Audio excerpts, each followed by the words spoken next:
Plair Cobb, and this is Gus Newport. And we are attendees at the 1963 March on Washington for Jobs and Freedom. And we are still here. Thank goodness. Thank the Lord. Gus, what motivated you to go to D.C.? And had you been active prior to the March on Washington? If so, with what group or with whom? Well, I lived in Rochester, New York, born and raised there. And I was head of the largest civil rights group in Rochester. And we had decided we were going to go, and we did a lot of preparation. We took one bus down. We drove overnight. I was in charge of the group. We went through nonviolence training, etc., all those kinds of things, because this is something we really look forward to. And I tell you, it was a very hot day when we got to D.C. Come in early in the morning with police cars lined up and whatever, took us over to the green. But people were very peaceful, lined up. You could just feel the soul behind it. And of course, we all remember Martin's speech, etc., whatever else. But it was the largest group of people I'd ever been a part of in my life. What time did y'all leave Rochester? We left Rochester about 10, 11 o'clock at night. We got in like 6, 7 o'clock in the morning. Wow. We drove rode all night, rode around, got a little something to eat, but nobody slept. Yeah. What about it? So I, on the other hand, was a college student in New York City, which is my home, at Queens College, City University of New York. And it seems we boarded. I went with the New York City Corps, Congress on Rachel Obama. It seems that we boarded the bus in the dark, which means that it must have been about 5:30 or 6 in the morning. And for us, it was a same-day trip. And for me, the bus was very reminiscent of the buses that I had been on as a student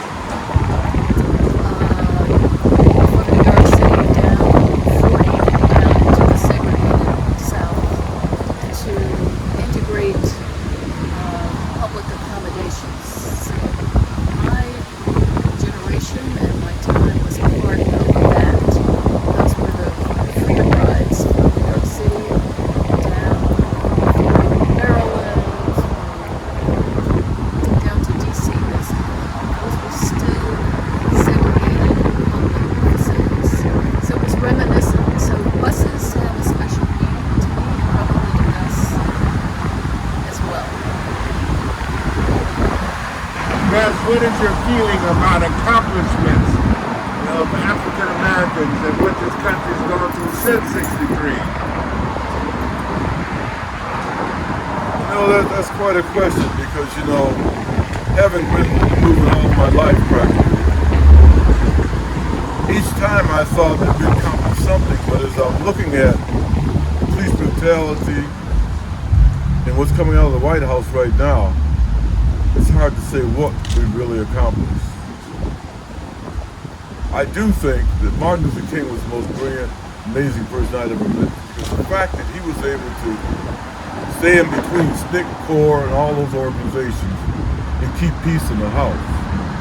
It's like I believe in Black Lives Matters now, but we can't continue to begin bringing harm to small businesses and things downtown, etc. and this and that. So we need to go back to, once again, preparing ourselves for nonviolence and being strategic and analytic and whatever else. We've had a black president since then, so we have accomplished some things, but we still got a long way to go. Since the theme of the March, Gay, was jobs and equality, what would you say has been accomplished since then in those areas? Well, there were the legal accomplishments, obviously.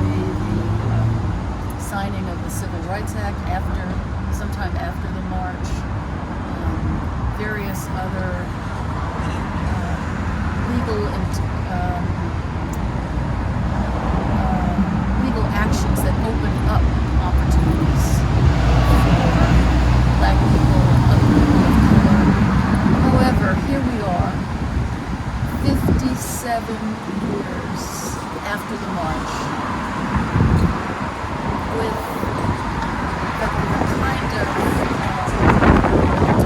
lack of consciousness coming from the White House, the absolute overt racism and inability to bring the country together to actually talk about justice, even talk about it and move it forward. It diminishes, it tarnishes the accomplishments, which I must say have been significant, but the accomplishments since 1963 are tarnished by what we are living now in this country. In terms of race relations going forward, do you think that the black community in America has realized that voting is part of the key to progress to make changes? I'm not really so sure. Some of the percentages that I hear of who's registered to vote, etc. now, because so many of them look at what have we accomplished. I've been on a lot of Zoom calls for the last couple of months on these pandemic moments. And a lot of young people from across the country want to know about what were the strategies, what were the tactics, what worked and what didn't work in our time, as well as what they should do. But see, we didn't have social media then, so we didn't have access to the data. And so, like in this pandemic moment, the number of black people don't have health care, etc., whatever else, because it all comes through jobs, etc., and whatever else. When you put it in that perspective, I mean, the other thing is, the Voting Rights Act passed. But why a Voting Rights Act for us, which has to be renewed every 15 years, which was gutted by the Supreme Court 4 or 5 years ago, when everybody else has the right to vote under the Constitution? And so when you put all those things in perspective and analysis, we still got a long way to go, brother. However, it is very clear to Gus, personally, to me personally, that voting is actually everything right now. In 2020, voting is everything. We understand how some have lost faith, but we remember those who actually gave their lives for the ability to go to the polls unhindered and vote. So voting is everything.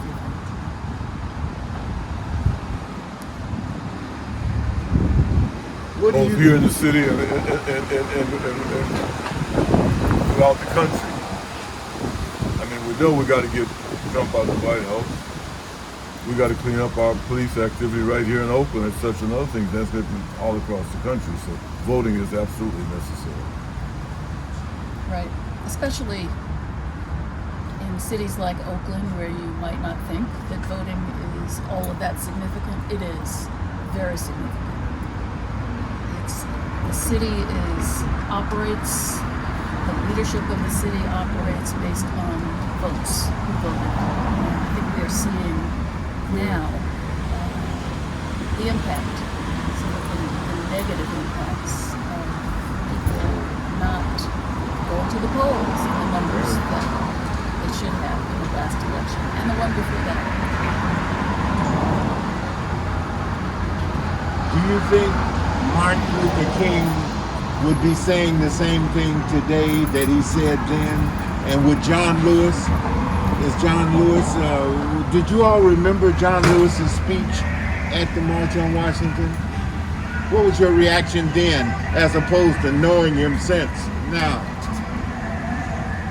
His speech at the March on Washington didn't capture me as getting to know him since as. I mean, Martin's speech overtook everything. John Lewis came to visit me when I was the mayor of Berkeley, and we spent 3 hours in my office. I don't know if you know, but he and Hardy Fry grew up in Troy, Alabama together. I didn't know that. Yeah, all you had to do is listen to him talk. Yeah. and I was very, very, very impressed. And as he said, keep on doing the good for the bad for the good, or however you put it. You get in good trouble. Yeah, right. Get in good trouble, and now is the time to I think, renew our faith in Martin's, in his words, in all of his words, but especially in his statement regarding the arc of the moral universe being long, but bending ultimately toward justice. And we're seeing that. We're seeing that. And to me, this is a moment to actually remember to keep the faith. Well, one last question. Since both of you all had an opportunity to meet and know John Lewis and Martin over the years, you also both knew Malcolm X. Gus, what about the prophetic statement of Malcolm at that time about the ballot or the bullet? And Dave, what was your personal experience with Malcolm X? Go ahead. I was there when Malcolm first gave that speech, the ballot or the bullet. I traveled with Malcolm 4 days before he was assassinated. From Rochester, from Queens to Rochester, where he was invited to speak at Colgate Divinity, give a real breakdown on Islam, etc., whatever else.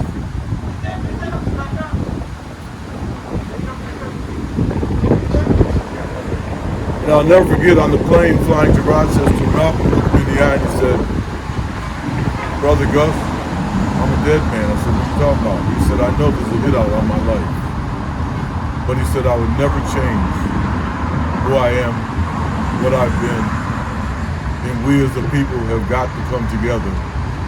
We must vote, we must do all the right kinds of things to make this a better world for all."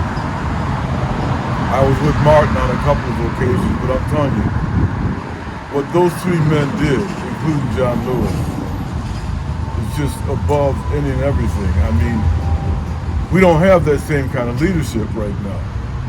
I am pleased and proud of the Black Lives Matter demonstrations and things that are going on, but the strategies and the tactics that we so worked on in those days are not here right now.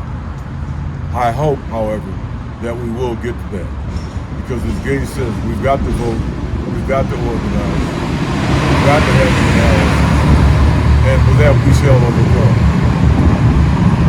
My own experience with Malcolm X was as a student, where I was responsible for inviting him to the campus of Queens College to speak. The administration of the college banned them from coming. So he and I engaged in a series of conversations about that. What I was struck by most with him, also obviously with John Lewis, was the deep humbleness of each of those individuals, which is a statement about leadership, the humility with which they approached the task of leading us into new reality. I have a question. Since you've talked about Black Lives Matter, and there's also just like different viewpoints on how people do strategy. Younger people now, they're almost arguing over how they do strategy. There's whole entire groups that think like destroying stuff is going to get them somewhere, and then there's other people that are for strategy. What would be like your advice to this generation that is really struggling amongst each other, and they're almost fighting amongst each other on how they do these strategies, or and who's in leadership and all that kind of? Well, you know, I constantly tell people history is not truly recorded in this country. It is based on that lack of history that they got to look at. I mean, you know, when we demonstrated back in the 60s and 70s, it was to celebrate an accomplishment. It wasn't just demonstration to be demonstrating, marching to be marching, and whatever else. Today there's constant marching, and I appreciate it, because it keeps the pressure on the powers to be. But as it's also bringing out a whole lot of reactionary policing and militarism and fascism and other kinds of things. So you got to sit down and have a real analysis of what's going to accomplish what and what you hope to get for any action that takes place at such and such. I'm not so sure that enough of that is being done right now. We don't have Martin Luther King. We don't have Malcolm X. We don't have John Lewis. People who had that strategy and analysis and sat down with people to work out all the details of what it was we were trying to bring change to. Yeah, we don't have that leadership in person, but we do have history. We have the record of leadership. And the challenge, I think, right now is to honor that history, to remember it, to revisit it, and not to dismiss it simply because individuals weren't part of it. And that's a generational issue. They weren't part of it, but there's such